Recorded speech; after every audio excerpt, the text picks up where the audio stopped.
Hi friends, మరొక information ముందుకు రావడం జరిగింది.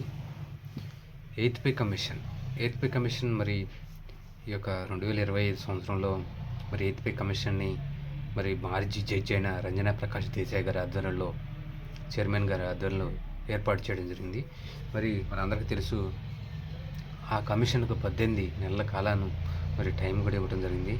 ఇది మరి 2027 ఏప్రిల్ మార్చి వరకు తన నివేదికను మరి ప్రభుత్వానికి సబ్మిట్ చేస్తుంది. అయితే ఆ యొక్క కమిషన్తో నిన్న ఉద్యోగ సంఘాలు, అంటే అఖిల భారత ఉద్యోగ సంఘాలు, మరి దేశంలో ఉన్న కొన్ని ముఖ్య యూనియన్ నాయకులు వచ్చి మరి ఫిట్మెంట్ని ఖచ్చితంగా 2.64 ఖచ్చితంగా నిర్ణయించాలని, ఇదే మీరు మరి ప్రభుత్వానికి సిఫార్సు చేయాలని అక్కడ పట్టుబట్టడం జరిగింది. అయితే ఇక్కడ యూనియన్ నాయకులు ఏదైతే మరి డిమాండ్ చేశారో, ఖచ్చితంగా మీ యొక్క అభ్యర్థనలను మేము పరిగణలోకి తీసుకుంటామని మరి కమిషన్ సభ్యులు మరి రంజనా ప్రకాష్ దేశాయ్ గారు, చైర్మన్ గారు కూడా మరి ప్రకటించడం జరిగింది. అయితే ఈ యొక్క ఎయిత్ పే కమిషన్ 2.46గా నిర్ణయిస్తే, ఒకవేళ ప్రభుత్వానికి మరి ఇదే సిఫార్సు చేస్తే, ఒకవేళ అది శాలరీలు కూడా భారీగా పెరిగే అవకాశం ఉంది. మరి ఉద్యోగులు కూడా ఇదే కోరుకుంటున్నారు.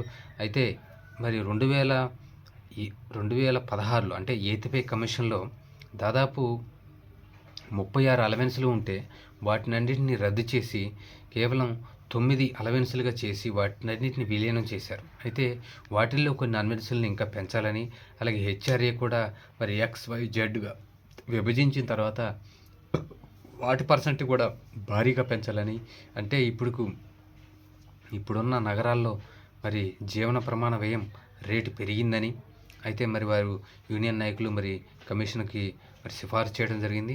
మరి ఈ యొక్క ఏదైతే ఎయిత్ పే కమిషన్ మరి 2.64 మరి ఫిట్మెంట్ని మరి సిఫార్సు చేస్తుందా, లేకపోతే మరి ఆర్థికవేత్తలు చెప్పినట్టు ఈ యొక్క 2.64 ఇస్తే మరి ఈ ద్రవ్యోల్బణం ప్రకారం అంతా మరి ఇవ్వటం కుదరదని, మరి కేంద్ర ప్రభుత్వంపై మరి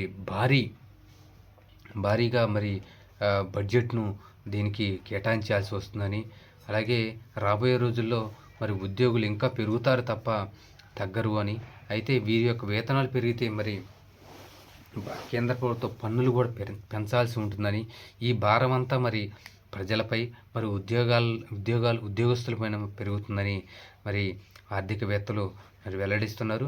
రాబోయే రోజుల్లో ఎయిత్ పే కమిషన్ TORని మరి అన్నీ ఓకే చేసి మరి ఈ కమిషన్ తన పనిని చాలా వేగవంతంగా మరి పనిని పూర్తి చేస్తుంది. అలాగే అక్కడున్న యూనియన్ నాయకులతో మరి ప్రతి రాష్ట్రంలోని సెంట్రల్ గవర్నమెంట్ ఎంప్లాయీస్తో కూడా ఇక్కడ మీటింగ్లు నిర్వహిస్తుంది.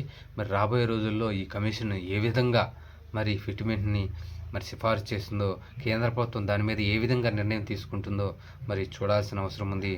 Thank you.